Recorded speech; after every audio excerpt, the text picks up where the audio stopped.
I am going to walk you through the exact strategies that smart business owners and investors use to legally reduce what they owe the IRS. These includes entity structuring, deductions most people never claim, retirement account tricks, family payroll strategies, and how to audit-proof yourself so the IRS has nothing to come at you with. This is not loopholes or shady offshore stuff, but actual tax code. By the way, I am Greg. I spent years as an accountant before becoming an entrepreneur. And on this channel, I break down money, business, and wealth building strategies without all the Wall Street jargon. All right, let me start with something that took me years to fully internalize. The tax code is written to benefit people who own things, not people who work for things. Here's what I mean. If you are a W-2 employee, taxes are pulled out before you even see your paycheck. Your deduction options are limited.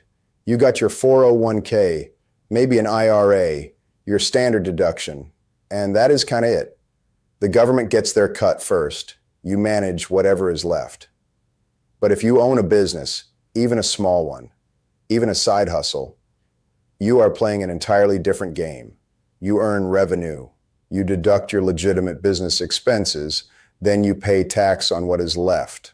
That ordering matters more than most people realize. So if you are a W-2 employee with no side income, some of this applies to you and some does not.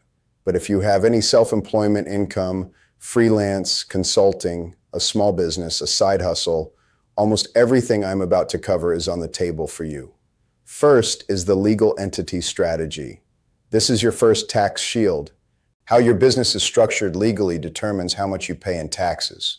Structuring your business properly can save you up to 15% in taxes. Same income, completely different tax bill, just based on your entity type. If you are operating as a sole proprietor, you are paying income tax plus self-employment tax on every dollar of profit. That self-employment tax is 15.3% on top of your regular income tax rate. So if you are in the 22% bracket, you are looking at an effective rate closer to 37% on your business income. That is rough. Forming an LLC by itself does not change your tax situation much. An LLC is a legal protection tool, great for liability. But the IRS still taxes a single member LLC exactly like a sole proprietor unless you make a specific election. Here's where it gets interesting. If your business is netting $50,000 or more in profit, you want to seriously look at electing S-Corporation tax status. With an S-Corp, you split your income into two buckets. You pay yourself a reasonable salary, and the rest of the profit flows to you as a distribution. You only pay self-employment tax on the salary portion, not on the distributions. Let me show you the actual math. Say your business nets $120,000. As a sole proprietor, you are paying self-employment tax on all $120,000. That is about $16,955 in SE tax alone before income tax. Now with an S-Corp, you pay yourself a reasonable salary of $60,000 and take the other $60,000 as a distribution. You only owe SE tax on the $60,000 salary. That is roughly $8,478. You just saved around $8,500 without changing a single thing about how you run your business, just by changing the structure. At higher income levels, that savings gets even bigger. There are setup and maintenance costs with an S-Corp. You are going to be running payroll, filing additional returns, probably paying an accountant more.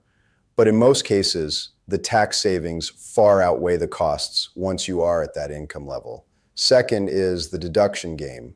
Entity structure is the foundation. Now let us talk deductions, because this is where a lot of money gets left on the table. First one is the home office deduction. People are scared of this one because they have heard it triggers audits. That is mostly a myth. If you have a dedicated space in your home used regularly and exclusively for business, you are entitled to deduct a portion of your rent or mortgage interest, utilities, and home insurance. The IRS has a simplified method where you deduct $5 per square foot up to 300 square feet. That is up to $1,500. Or you calculate the actual percentage of your home used for business and deduct that portion of your real expenses. If your home office is 15% of your square footage, you deduct 15% of your eligible home expenses.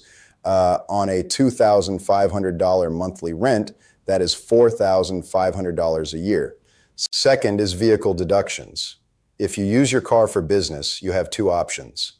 The standard mileage rate for 2026 is 70 cents per mile. So if you drove 15,000 business miles, that is a $10,500 deduction. Or you deduct actual vehicle expenses based on the percentage of business use. For people buying a vehicle primarily for business, Section 179 and bonus depreciation can let you write off a significant chunk of the purchase price in year one. SUVs over 6,000 pounds gross vehicle weight have a higher cap under Section 179. And yes, that is why you see so many entrepreneurs driving big trucks and SUVs. It is not always just an ego thing. Third is health insurance premiums. If you are self-employed and paying for your own health insurance, those premiums are deductible for you, your spouse, and your dependents. This is an above-the-line deduction, meaning you get it whether or not you itemize. If you're paying $600 a month in premiums, that is $7,200 a year off your taxable income. Most self-employed people I talk to do not even know this one exists. Fourth is meals and travel. Business meals are 50% deductible when tied directly to a business purpose, client dinners, meetings over lunch. Keep your receipts, note the business purpose, take the deduction. Travel expenses for business trips, flights, hotels, transportation are fully deductible. If you can connect the expense to your business in a legitimate way, it belongs on your return. Third is retirement accounts. This one is kind of my favorite because it does two things at once. It reduces your tax bill today and builds your wealth for the future. If you are not maxing out a retirement account as a self-employed person, you are genuinely throwing money away. The SEP-IRA lets you contribute up to $72,000 for 2026. Every dollar you put in comes directly off your taxable income. So if you are in the 24% bracket and you contribute $30,000 to a SEP-IRA, you just saved $7,200 in federal taxes. That money is not gone. It is sitting in your investment account, growing tax deferred. The Solo 401k is another powerful option, and in some cases it is even better. With a Solo 401k, you contribute as both the employee and the employer. As the employee, you can put in up to $24,500 in 2026 or $32,500 if you are 50 or older. Then as the employer, you contribute an additional 25% of your net self-employment income. That stacking ability means you can hit the $72,000 limit faster than with a SEP-IRA, especially at lower income levels. Let me show you the math. Say you net $80,000 in self-employment income. With a SEP-IRA, your max contribution is roughly $14,130 after adjusting for SE tax. With a Solo 401k, you can put in $24,500 as the employee contribution alone. That is over $10,000 more. At a 24% tax rate, that extra $10,000 deduction saves you $2,400 right now. Same income, more savings, different account. Fourth is the timing strategy. You have more control over when you recognize income and when you take deductions than you probably realize. And if you are smart about that timing, you can save thousands without changing your actual income at all. If you are having a high income year and you know next year is going to be slower, you can defer income into the following year. If you are on cash basis accounting, which most small businesses are, income is recognized when you receive it. So if you invoice a client in December but push the payment to January, that income hits next year's return instead. That is legal. That is strategic. On the flip side, if you are approaching year end and you have expenses coming anyway, equipment, software renewals, supplies, buy them before December 31st. Pull those deductions into the current year. This is something I do almost every single year for my firm. Also, if you are self-employed, you are supposed to be paying taxes 4 times a year, not just in April. The due dates are generally April 15th, June 15th, September 15th, and January 15th. If you skip these or underpay, the IRS adds a penalty. Fifth is Hiring family members strategy. If your kids are helping in your business, running social media, doing data entry, filing, photographing products, you can pay them a reasonable wage for that work. In 2026, the standard deduction for a single filer is $16,100. That means your child can earn up to $16,100 and pay zero federal income tax on it. For you, that payment is a business deduction. You are shifting money from your higher tax bracket into their 0% bracket. That is a real legal strategy. The work has to be real. The pay has to be reasonable. You need to keep records.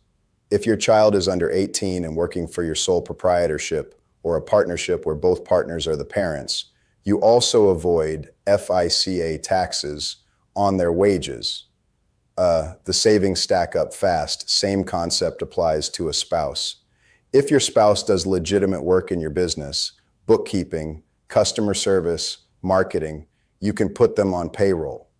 Just make sure everything is documented and the compensation matches the actual work. Now, how do you stay protected from IRS audit? First, understand what actually triggers audits. The IRS uses automated systems to flag returns that look unusual compared to others in the same income bracket. Very high deductions relative to income, claiming 100% business use of a vehicle, reporting business losses year after year. Those are real red flags. Not automatic audits, but they raise the probability. Second, keep your business and personal finances completely separate. Separate bank account, separate credit card, separate everything. If you are mixing personal and business expenses, you are one audit away from a nightmare. When everything is mixed together, you cannot clearly show what was a legitimate business expense. Third, documentation is your best friend. Every deduction needs a paper trail, receipts, invoices, contracts, mileage logs, bank statements. The IRS does not take your word for anything. If you claim a home office, have photos, have measurements, have a clear record of what that space is used for. If you claim meals, have receipts and notes showing the business purpose and who you met with. Fourth, know when to bring in a CPA. If your situation is simple, a good tax software probably handles it fine. But once you have a business, employees, real estate, investments, or multiple income streams, you need a professional. A good CPA does not just file your taxes. They do planning. They look at your situation in September and tell you what to do before December 31st. The cost is also a business deduction. And in most cases, a good CPA pays for themselves multiple times over. Here's the bottom line. If you are not sure where you stand, the first move is to sit down with a CPA who specializes in small business taxes. Ask them specifically about S-Corp election, SEP-IRA contributions, and what deductions you are currently missing. That one conversation could save you more money than anything else you do this year. If this video was helpful, hit the like button. Takes 2 seconds, and it helps more people find this video. There is a lot more coming on this channel, so stick around, subscribe if you have not, and I will see you in the next one.